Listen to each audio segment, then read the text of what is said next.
gentlemen, thank you for watching the evening show. Tonight, my guest needs no introduction, but I get to introduce her anyway.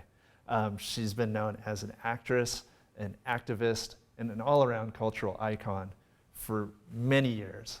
And tonight, please help me welcome the one and only Marilyn Monroe. Hi. Hi. Please have a seat. Thank you. Yeah. Oh my God. Thank you for being on the show this evening. It's my pleasure. I'm so happy to be here with you tonight. Look at you. You sparkle. Why, thank you. I hope my inner beauty sparkles more than my outer beauty and all of my jewels. Well, it's got competition, but there's no doubt it will. Oh, thank you. You're too kind. Wow. You have been, like I said, a cultural icon for decades. You started out as an actress. You've been an activist. You've done all these amazing things. How do you think you got to that point where you went from, you were a model actress in the entertainment world and you surpassed that and you just went so much further than that? Well, thank you for that wonderful introduction. I hope I can live up to it. So initially, when I was modeling and acting when I was a younger girl, I was very interested in pleasing everybody around me. And I really wanted to do everything right. I wanted everybody to like me. And I didn't quite feel like I had my own identity. So I was quite limited by that. And then I had this very tragic experience where I almost died. In fact, I was even pronounced dead. And what happened for me after I awoke from that experience is that I just had this really deep feeling that we're all just creatures on this great big planet and we're all just here for a very tiny amount of time. And I realized when that happened that I did not want to spend my time on this planet trying to please others. And I became fearless. That's amazing. Wow, to come back from like a near tragedy like that must have been just incredible. It was remarkable. Yeah, I went from being this sort of people-pleasing person, just really relying on my physical body for my validation. And I became so clear that even though that was fun, but I could use that experience to propel me forward into making a difference in this world. So when you found that newfound fearlessness, as you said, what did you decide to do with it? Well, it was in the mid-60s. You probably weren't even alive at that point. But in the mid-60s, society was going through a really big change. And there was the whole Vietnam situation going on and a lot of other political strife. And the whole paradigm of society was really changing. And I was able to participate in anti-war protests, and me and some of my friends and I, we just had so much fun delving into that topic. And because I'm Marilyn Monroe, I was really able to be at the forefront of that and become an influential figure. How did people react when you took this new direction in your life away from entertainment? Oh, that's a really good question. At first, I felt like people were shocked, almost like they didn't quite take me seriously, because, you know, at the time, I was this young bombshell singing for the president and things like that. And I felt as though people were like, wait, what? But here's the thing, because I had that experience that made me fearless, I was able to not really care about that. And I tell you, it is such a wonderful freedom not to care. So, I mean, caring about the good things, of course, but not caring about the things that hold us back. So I was not willing to do that anymore. So regardless of people, I felt as though people didn't take me seriously.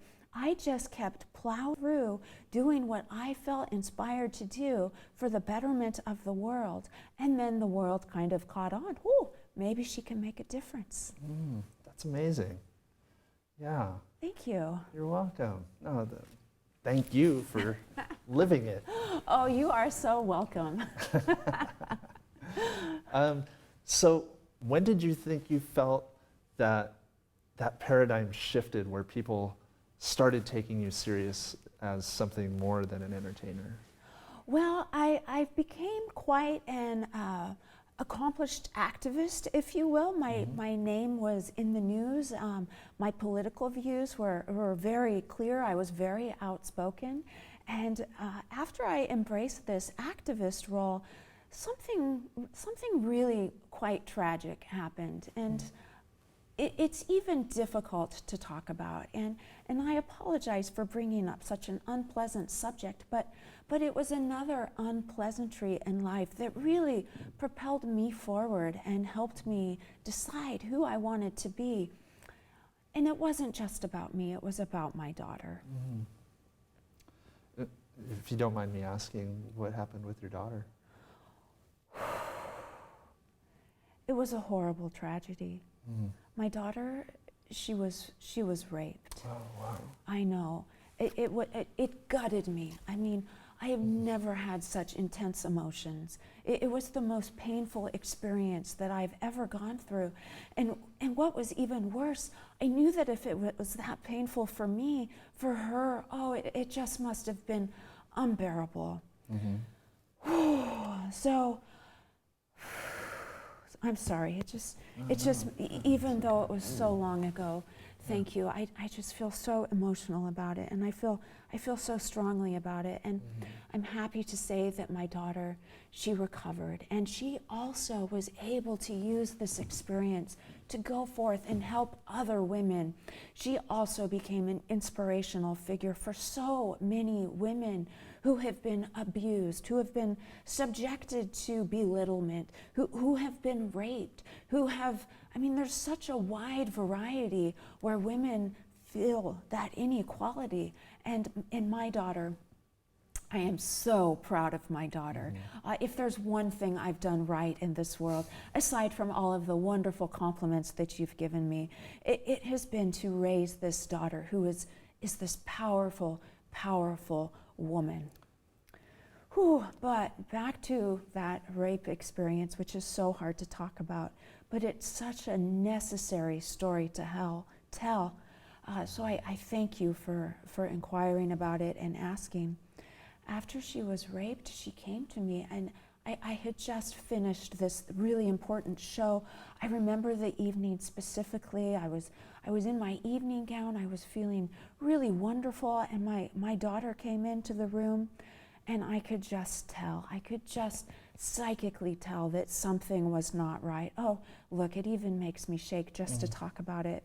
And she confided in me, and she told me what had happened. And I just felt so horrible for her. And she was crying, and I just prayed. I prayed for the knowledge of how to counsel my daughter through this experience.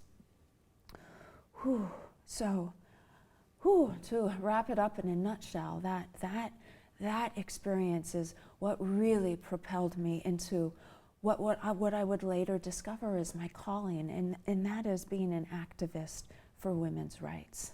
That's amazing. Yeah. Thank you.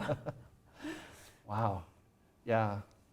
So what's it been like for you to see your daughter show and exhibit the same strength that you've shown through your life? Well, I mean, aside from all of the horrible strife and just ferocious, horribly terrible experiences, if I could just whip out a million adjectives that describe how just horrible that experience was, I would list all of them. But in the interest of time and respecting your time, I will move on. So after she started to heal from that, and I realized the steps that she went through for healing, we talked about it quite a bit, and she began writing in a journal. And as she wrote in her journal, she would share her journal entries with me. And I realized that what she was writing could help so many women who have been victimized. And at first, she wanted to keep it private. She wanted to talk about it just between, just us and close family members, maybe a couple of close friends and her therapist. But she says that I was an inspiration to her, which just really makes me feel so proud and so grateful that she could view me in that role. But at any rate, what happened is she felt comfortable, and she, as she says, she developed her cojones, if you will. I mean, oh my goodness, I wasn't too into that language, but I was really proud of her for developing her cojones. You know what cojones are, right? I am familiar with cojones, yes. Okay. So, at any rate, she started sharing her personal experience, and I was so proud of her, and it's just been the most wonderful experience to not only feel as though I made a difference in her life, but to see her making a difference in others' lives.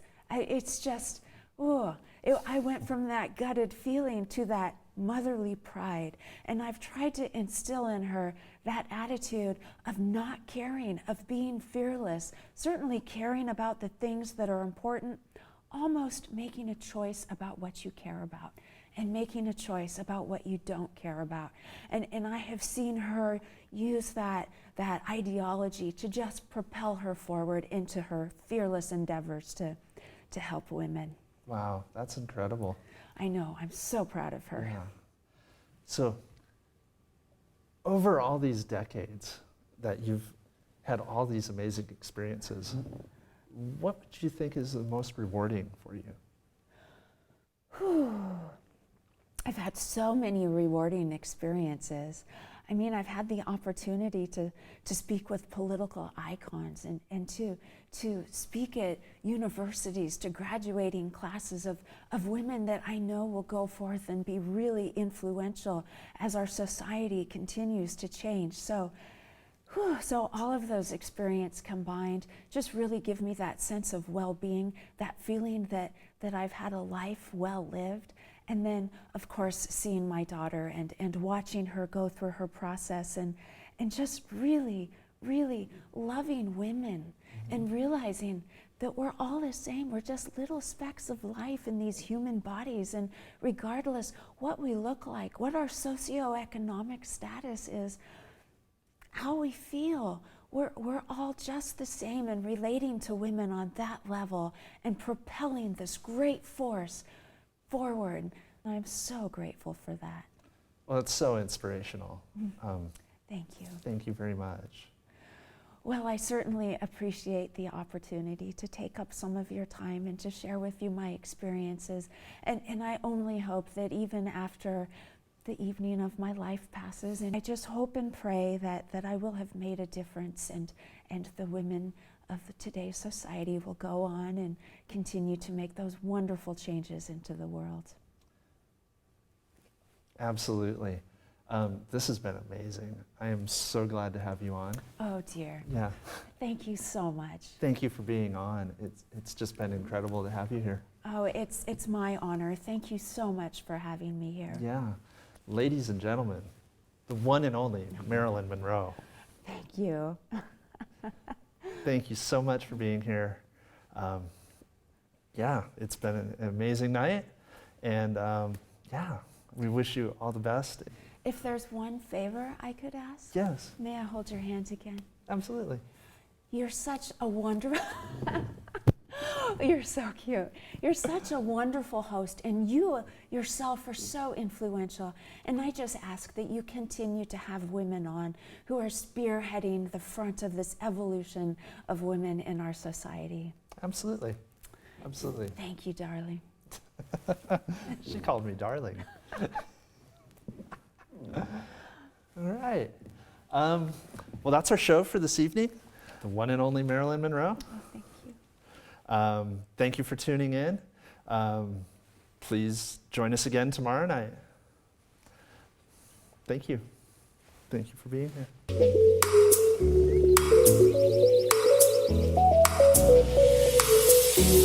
here.